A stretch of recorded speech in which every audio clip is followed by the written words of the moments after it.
Hey, are you looking to level up your events? Well, you're in the right place. Welcome to the Encaptivating virtual events. Woo! Woohoo! Woo! This talk show features conversations that will teach you, yes, I'm talking to you, how to create encaptivating virtual and hybrid events that lead to, yes, connections. I'm Shannon Daniels, founder and CEO of Encaptive, coming to you with my co-host, Definitely Zaflan, and I am your virtual events navigator and producer here at Encaptivating Virtual Events. In case you're wondering what the show is all about, well, I guess you have to tune in, right, Shannon? Because, hey, hello, if you want to learn a little bit more about the series, well, we're going to talk about who we will be featuring at our shows. Well, you just have to tune in. When, Shannon? You got to tune in every Thursday at 9 a.m. Eastern Time. That's New York time for those of you who are doing the math. We will be live broadcasting every Thursday morning, 9 a.m. Eastern Time. But what happens if you're unable to make it? If you get caught up? Well, if you are able to make it, you're just going to hop through this door right here and join right in. But if you miss the live broadcast, you can still go through this door. And then what happens if they miss the live broadcast, Zeph? Well, if they miss a live broadcast, folks, wherever you're tuning in, even though if you're tuning on social media, you won't find them, the replays, on social media, but you'll find them here. Boom! Right there, right on your screen, it says bit.ly Encaptivating virtual events, and that's where you will be watching all those replays. Well, everybody, we're excited. We're looking forward to see you on our live broadcast. And again, in case you miss it because you have to do a lot of things in life, this is where you catch the replays, and it is bit.ly Encaptivating virtual events. Until then, are you excited? Are you excited? Are you excited? Are you excited? Boom! Boom! All right, folks, we'll see you. We'll see you on the other side of that door. Until then, bye, bye, bye, everybody. See ya.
Boom! Welcome to Encaptivating Virtual Events. This is episode 10, people.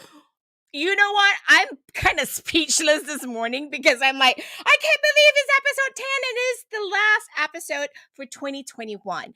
The reason I'm excited is because this particular episode, oh wow, we have a lot of things happening, but we also have great guests. But you know what? The most important thing I want to share with everybody is the fact that, it's the time of year when we're always giving, right? So this will be a giving episode. But before we get started, I just want to let you know, in case you're brand new to the show and you're wondering what is the show all about, well, the show is all about, featuring conversations, about creating and captivating virtual and hybrid events that lead to yes connections. And today, I know you're probably seeing somebody missing from the screen, right?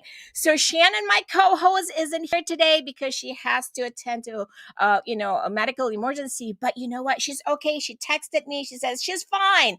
But I just want to say, hey, you all, if you're here, welcome to broadcast. If you are catching this live broadcast on one of our, social media accounts, please share it out. Please invite your connections because we want to make sure the right people are tuning into the show. This episode is all about increased donations with virtual events. So the conversation is going to be focused on using the power of digital to raise more funds for your nonprofit. So if you do know anybody who actually can use this opportunity to win, well, people, I'm going to bring on my guests. We'll go one by one. So I'm going to put up Pauline's coming up next, and you saw her information up before, but I just want to bring her on first. And are you ready? So here we go. Welcome to the show, all the way from Ireland. Woo, woo, woo, woo. I saw her dancing behind there. I know, we were like all doing this, right? And next we have Tommy. Tommy's right there, and we're gonna bring him on shortly. Here we go. 3, 2, 1. Boom! Boom! I'm feeling festive. Everybody has these colors on. We took great behind the scenes pictures, but hey, I'm so happy to have both of you here with me. We're missing one count, but that doesn't matter. We're here because we're gonna rock this out. Boom, people. How are you, Tommy? How are you, Pauline? I'm about to say Shannon because I miss her so much, right? Pauline, maybe take 30 seconds to do a quick intro of who you are. Absolutely. Hi, everybody. It's such a pleasure to be here. My name is Pauline. I am a digital marketeer, digital event prof, and also a co-founder of FindDeeds.com. I'm coming to you live from Ireland, and just super excited to be here. Woohoo!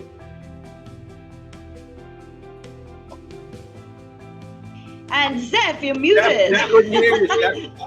And Zeph, you're muted. How cool is that? Virtual stuff always does that.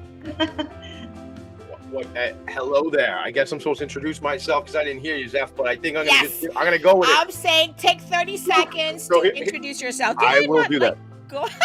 Here's the deal. Listen, boom. I love that you guys do this whole boom thing. And I was dancing to the music in the background while we were. And then I was like, oh, dude, I got to put a jacket on. I got to go get the red velvet jacket. I'm Tommy D.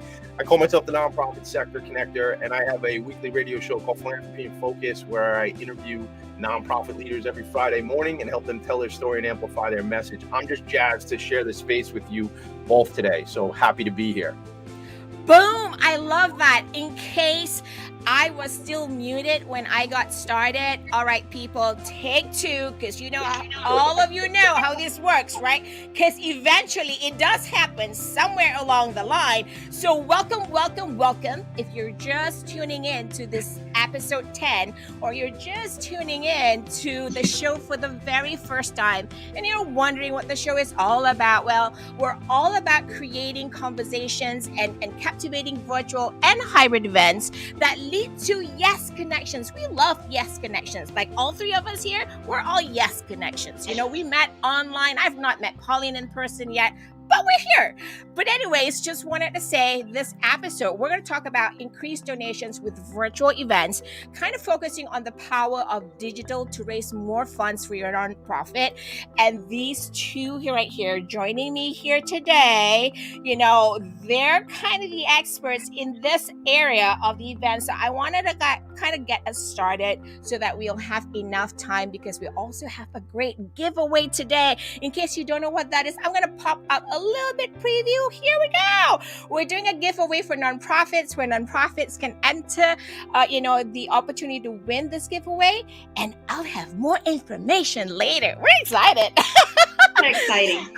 I know, exciting, because this is the season of giving, right? So we should be giving a little bit to our audiences. So you know what? So we're talking about increasing donations. I want to get us started with this question, right? So maybe, Pauline, you can get us started with this question. It's, can you talk to us about the advantages you see in leveraging the power of digital, like a virtual platform, maybe, for example, to raise more funds for nonprofits? Yes, of course, it will be my pleasure.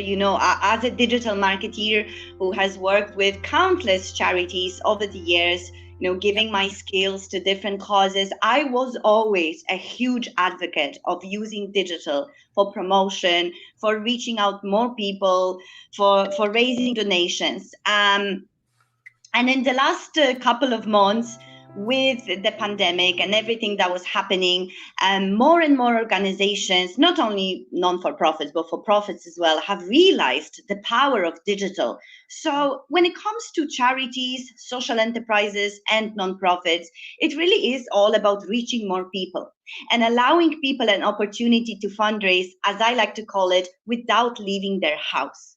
And that is extremely important. Yeah. We don't have to leave the house. That works because we can still raise the money, right? Tommy, what about you? Yeah, so great stuff, Pauline. Thanks, Zeph. And congratulations on episode number 10. Super exciting. I mean, 6 is my lucky number, but my new lucky number is 10. It's 10 now. So here's what I got to say on this. And Pauline made great points. And my thing is, traditionally in nonprofit, we've all gone to the gala, the in-person gala. And sometimes that gala, as great as they are, and it's been a great medium, obviously, for many, many years in raising money, sometimes it excludes certain folks, whether it be a geographical exclusion or just a financial exclusion. Yes. When it costs $350 to go to an event, your younger donor base, or those who haven't gotten to an income where $300, $400, $500 plates it's not really accessible to those people. So what I've seen a lot of organizations do is be able to get an outreach to younger people, to and on the geographical side, open it up across the country, literally across the globe. I mean, look, where I'm out on Long Island, that's part of New York. Some say the 51st state one day. I don't know if it'll ever be stuff, but I have been told it's going to be the 51st state. But again, you can pull in. I've been to virtual events for clients and friends of mine that are across the country that I wasn't probably not going to get in the car to drive to their gala, but it certainly makes things much more accessible. And then that piece about younger donors, or younger might be the wrong way, but just people of different means that can plug in and still support an organization. So I see that as a great opportunity for organizations to grow their reach. Absolutely. And when you talk about reach, I can really relate to this, because when we're talking about people not getting to the places, the in-person locations, right? And there's a lot of money that we can actually save. And I think a lot of the virtual opportunities is people can cut costs, but also raise almost the same amount of money or not more, right? And that's where I think it's the beauty of it, in the opportunity of using virtual platforms or technology or, digital opportunities. That's a great way to do that. Let me ask you both this question. How have you seen nonprofit organizations leverage technology since COVID? Would you like to answer that first, Tommy? Yeah, I would like. Thank you, Zeph. And I'm gonna actually go to my text message, because I was texting a friend of mine who's the founder and executive director of an incredible organization, and I actually doing a day of service with her and her team tomorrow. So, an organization called the Moment of Magic, and I want to tell you about this organization. So, really quick to set the story up, my friend Kylie McGrain founded this organization. 7-8 years ago, she's sitting on the couch with her mom, and her mom says, Kylie, you sort of look like Elsa. So if you ladies know Elsa from, the Frozen movies, I have two daughters. Let it go. Let it go. I'm in the right movie? Okay. I didn't know we were let it go. Let it go. I didn't know. I love singing, so I do it. People say I don't do it very well, but maybe they just don't understand what I'm doing. All right. So her mom, Carol, whose birthday was last week, happy birthday again, Carol, was Kylie's on my show last Friday on Philanthropy in Focus.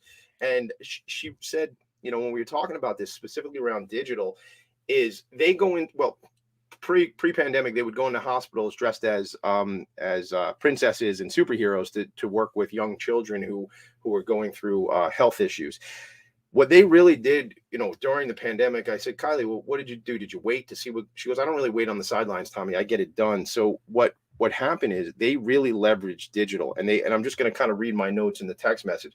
So they did live streams, one-on-one live streams, because they couldn't get into the hospital anymore. Even if you're dressed like a princess, you're not getting in, right? Certainly, during the pandemic. I can relate to that one. You get it, right? So what they do, they did everything digitally. And then after they did these one-on-ones, they created an entire catalog, and they call it's a moment of magic. So they call it A Mom Unlimited, where these families, to give their children a reprieve, can connect with the princesses and the superheroes. So I just wanted to point that out because, a thing like what we've experienced the last 1.5, 2 years has, obviously a challenging time, but has created a lot of opportunity to leverage this stuff. I mean, I'll talk about it from a business perspective.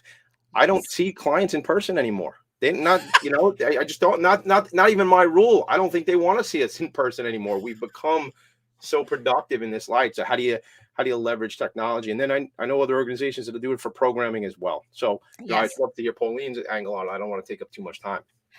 Here's one thing I want to add to that. I kind of like, the reason I'm doing this is because I'm like now where everybody is, right? I'm so happy because almost a decade ago, I started talking about remote virtual opportunities. They look at me like deer with headlights. Like, what is she talking about, right? And now people are just like speaking my language. I'm like, thank you for speaking my language. You got it now. And just because they did it that way doesn't make it the right way, man. Right? Correct. Like that's the thing. Just, this is the way we've always done it. So what? Throw it out. Let's move. It's innovation, right? We have to get creative and innovate from time to time. So what's your take on this question, Pauline? So a great example there. And obviously we've worked with a lot of charitable organizations as well, but I want to talk about this from a different angle because 10 years ago, 15 years ago, the control was with nonprofits. They had to organize events and quizzes, and the volunteers came and donated. But thanks to technology, the power is now with the volunteers. So any volunteer now can actually take matters in their own hand and do a virtual fundraising, digital fundraising. There was a guy in UK who slept in his tent outside his house. He was 12 years old. And he raised £700,000 for a hospice in the UK. So that's what I'm talking about. And this is also a premise why we created Find These, because we wanted to give more power to the volunteers. So just from that angle, giving volunteers power, and obviously non-for-profits can get value from that. I'm getting goosies. That's why I put on the music, because I'm like, having goosies over here. I got nervous. I thought something started playing on my computer. I was like, oh my God, I got to mute. I'm like, no, like that deserves some music because I got to tap into that emotion. But that's true. It's all about, I think we have the opportunity right now to actually, be creative and innovate. The always needs some refresher, right?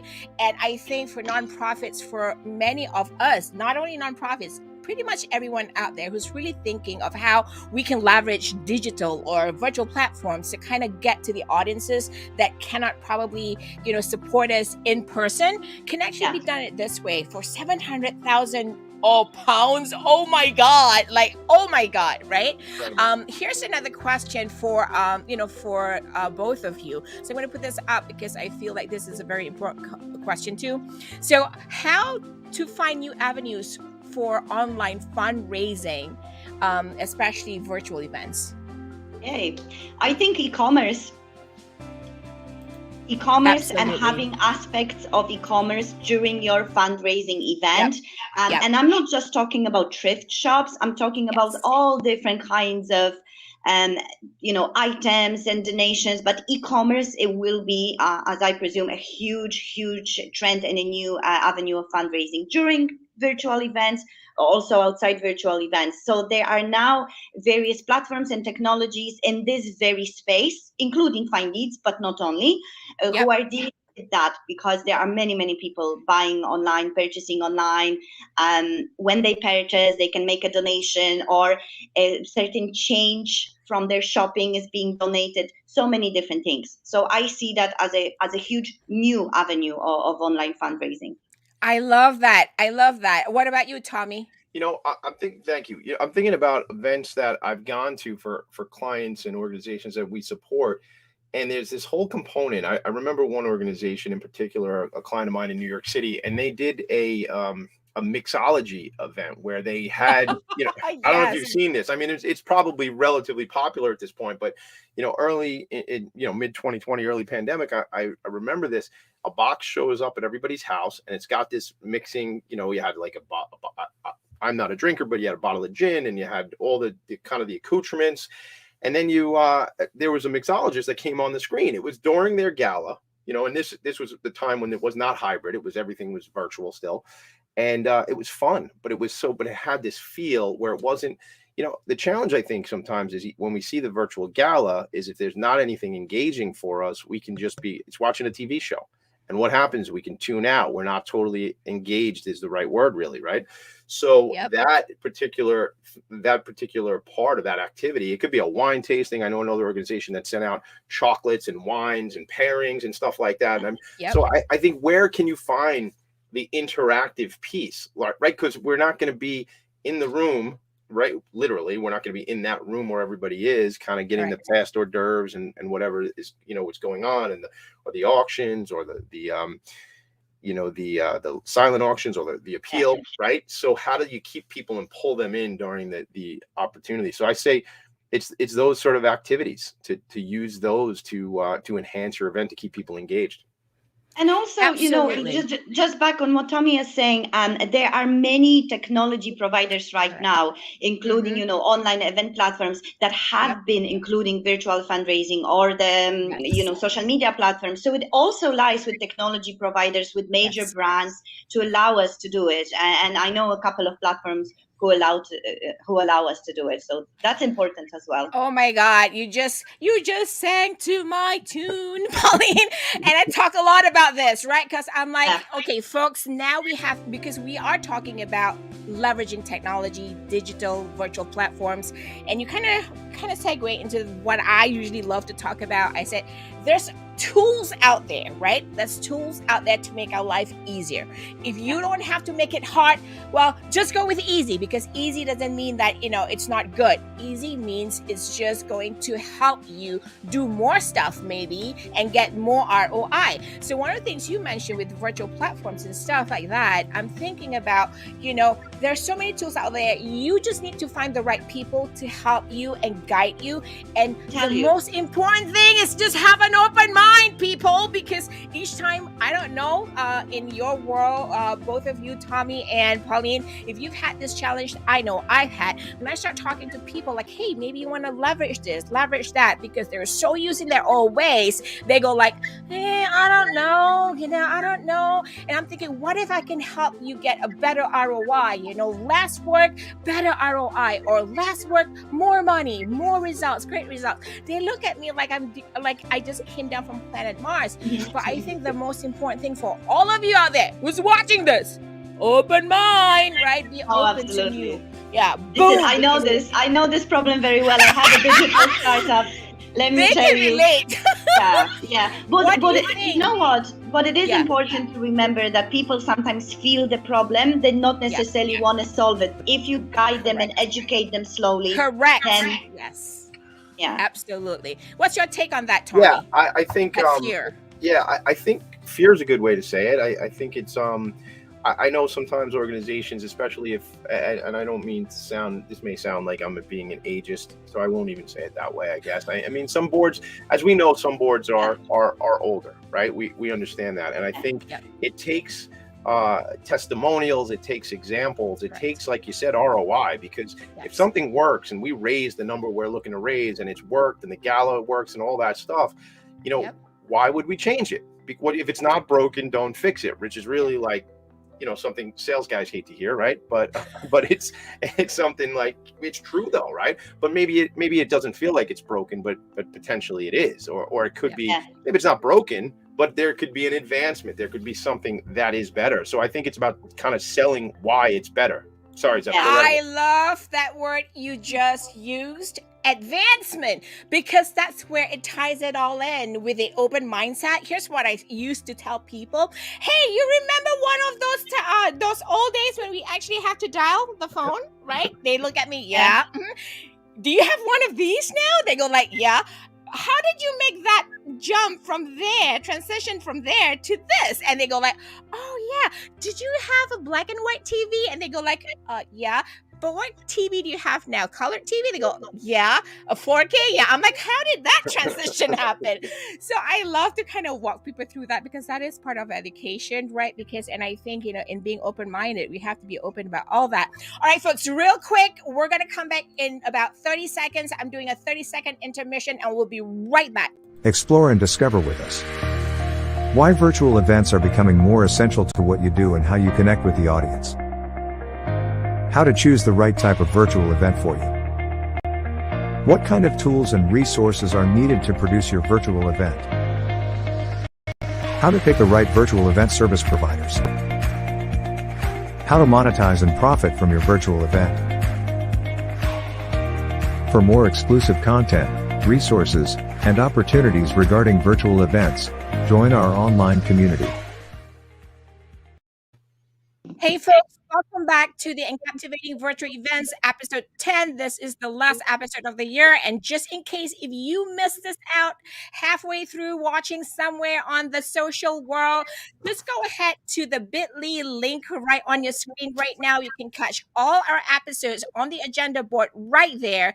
And I'm very excited because in this particular episode, we're doing a giveaway. So if you're a nonprofit or you do support a nonprofit, and we'll give you the details in a bit, but I am so excited because I'm here with our guest. Boom! Boom! So, folks, we've been talking about, you know, how to raise funds using technology, and here's the topic: increase donations with virtual events. And we're just talking to Pauline all the way from Ireland, and Tommy right here on screen with us. This is why I love virtual, because I can just patch in anybody from anywhere. And Patrick is actually hosting or actually moderating our chat on our platform. So thank you for filling in for Shannon today, Patrick. Woohoo! All right, here's the last question, and I want to kind of like ask you both, and maybe Pauline, you can get us started here. Here's the question: how does Generation Z want to donate and contribute? Because most of them are online, right? And they're virtual because they're like homies. They like to, just not leave home. They're just homebodies. So what's your take on this? Right? Yeah, lovely. So I just want to give you two examples of two charities and how they used virtual events. But before I go into that, let us remember that people from Generation Z were born where mobile phones were already used. So they are mobile native. They never knew life without mobile phones and technology. So, it's no wonder why they are more inclined to be into this, and they are super digitally savvy, and we just have to accept it. It's not the end of the world. It's like the 60s or 70s, people used to go watch a rock band, and parents were worried, because I just hear and I listen to a lot of parents worried about their children using technology. It's not all bad. It's just the way their life looks right now. So we as business people, charity people, producing events, we have to understand that. And Tommy made a great comment about engagement and providing engagement during virtual events. But I just want to give you two examples now, how Generation Z wants to fundraise during virtual events, and not only. So there is this organization in Ireland called the Shona project, and they help young girls.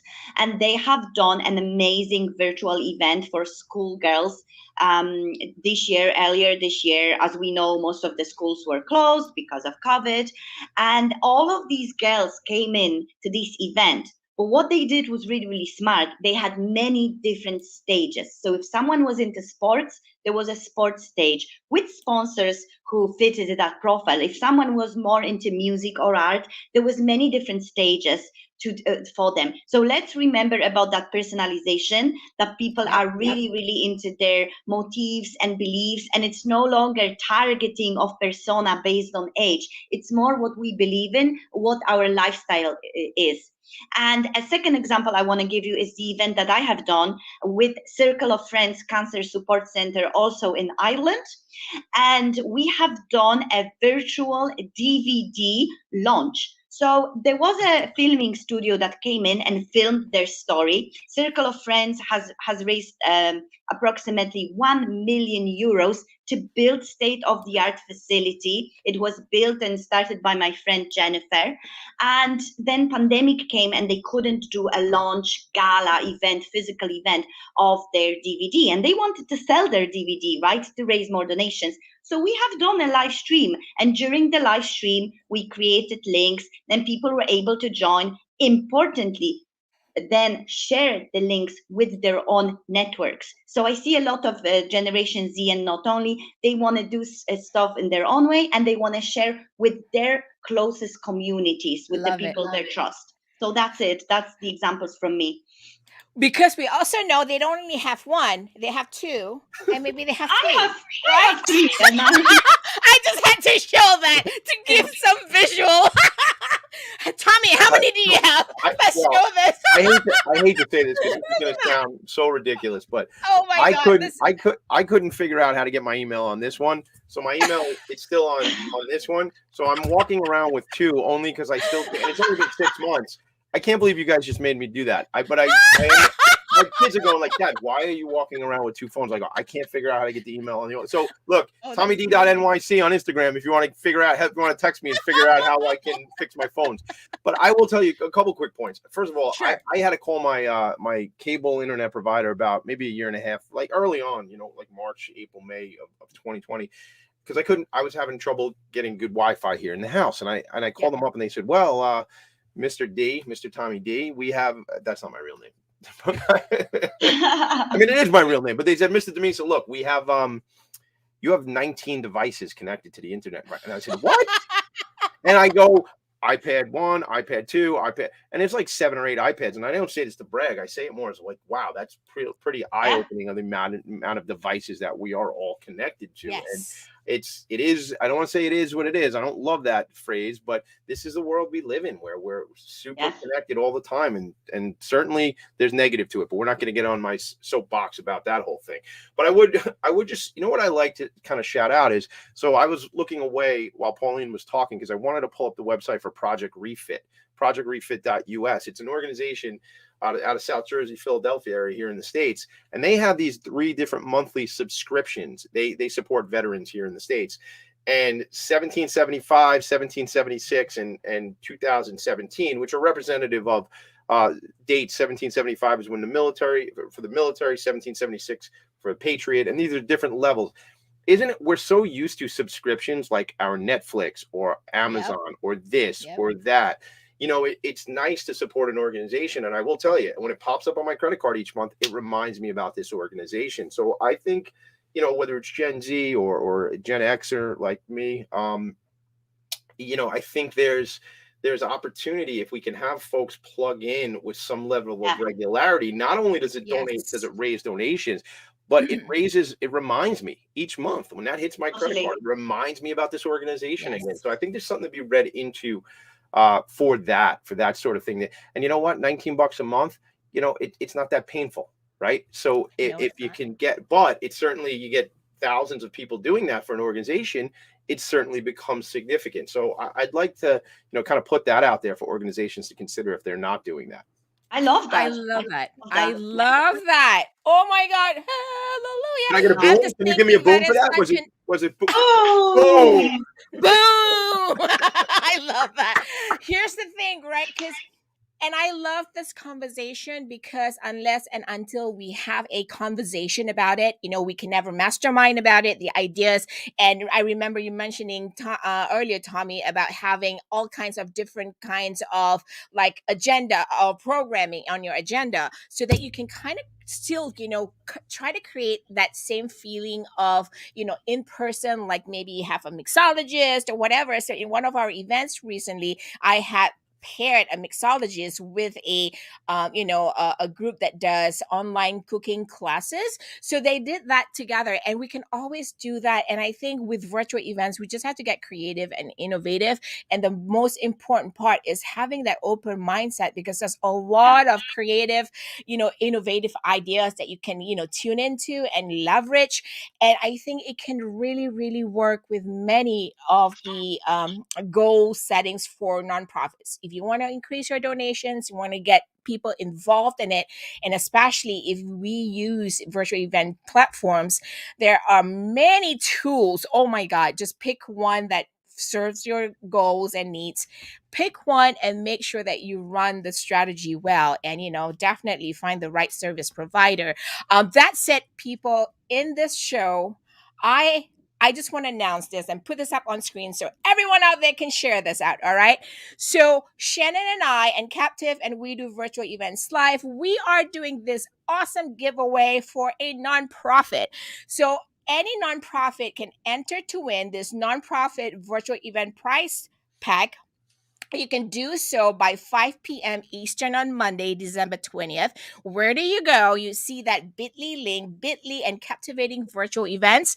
You go to the episode 10 on the agenda. You can get all the information there. The link to the form is right there. So I'm going to kind of put it up on screen and show it to you what it looks like, because it's kind of important to let you see what it looks like. Because otherwise, if you're kind of new to the virtual event platform where you're like, what is she talking about? All right. So when you log in, all right, just like any website, you will have those tabs on the left. What you need to do, where you need to go, is go to the agenda. You will see the episode 10.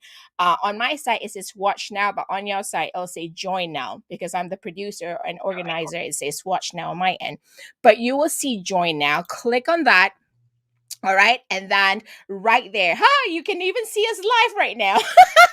You would go right there. Here it says enter to win a nonprofit virtual event prize pack valued at that much US dollar. All right. By Monday, December 20th. And when you click here, enter here, it will open up to a form, because what we want to do is have the right nonprofit win this. So if you do support a nonprofit, or you are a nonprofit and you think you deserve this, this is where you go and enter that. All right. All the information is here.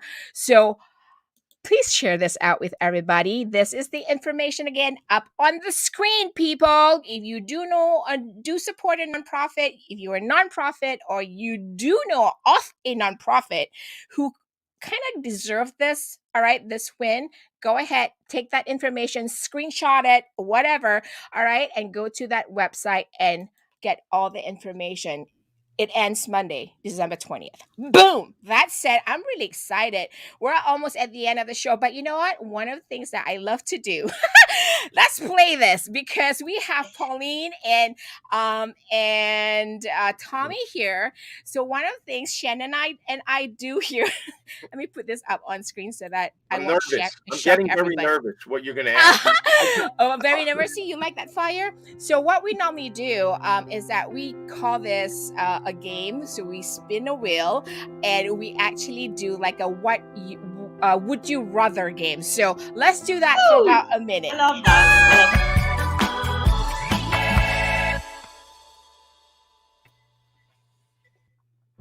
This is how it works. All right. I'm putting this wheel picker on screen, and we're going to spin this wheel. I'm going to call on Tommy, and then Tommy can, call on Pauline. How it goes is that when it spins, the question comes up, you're going to have to answer. All right. Are you ready? Yeah. So Ready. I'm going to call on Tommy right now. Ready? Here we go. Let's spin the wheel. Would you rather? Let's see what the question is.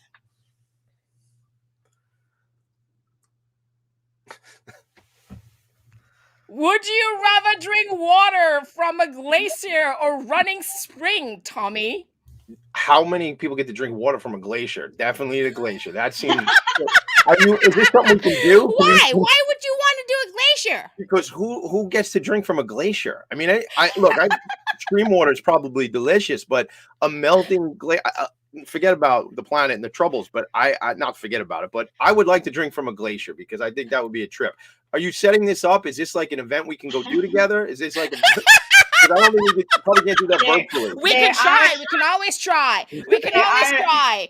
There are hotels, 5-star hotels that will serve you that water, and they would charge you a lot of money for it. Yes, so it is possible. I had no idea. I had no idea. Oh, very cool. All right, thank you. I know. Okay, this is for you, Pauline. Woo! Woohoo! Spin the wheel. Big money, big money. Ooh. What is it?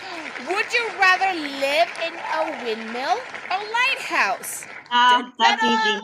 That's easy. A lighthouse. Totally. Why lighthouse? I think it's very romantic, and the sea, and if you're in a beautiful place, I'm a romantic person. It just seems more romantic to me, than a wind farm. But both are nice. And I think for me, the windmill would be a little bit too small, and if the windmill is not by the water, that I can't bathe, right? So yeah, definitely. Definitely, if the lighthouse is by the water, you can just jump in the water, get freshened up. You put the lighthouse. Why don't you put the lighthouse by my glacier, and like the whole thing will be like perfect, and we'll be all set up. Fresh water. There you go. Be creative and innovative. Well, folks, I just want to say thank you to all of you who are tuning in, even if you're watching on replay. Still have the conversation with us because we love people commenting on all our chats, right? And be sure to connect with Tommy and Pauline if you're on LinkedIn. Find their information. Get that information from our website or the event site. And in case you don't know where that is, we're going to put it up right there, bit.ly. All right, just go there, get all the information. But most importantly, I want to thank both of you for your time, for sharing your wisdom, and for sharing your passion for supporting nonprofits out there. And folks, again, catch all our replays at that link right there, bit.ly, Encaptivating virtual events. Go to the agenda. You can see all the 10 episodes. And again, the giveaway, it ends Monday, December 20th. Enter by 5 p.m. Eastern, or I think it's 10 p.m. GMT time. And you know what? If you do know somebody, or especially a nonprofit, send them our way, because if they deserve this, see, they already get their hats ready. I gotta go get my hat too. Well, There we go. Here we go, people. See, we took this. All right, here we go. I love the fun bunch. All right, everybody. It is the season of giving. Until next time, until next year, have a great holiday season. Thank you, Tommy. Thank you, Pauline. Thank you, And Zap. we are out. Thank you, Happy Shannon. holidays, everybody. Merry Christmas. Happy holidays. Happy holidays. Happy holidays, guys.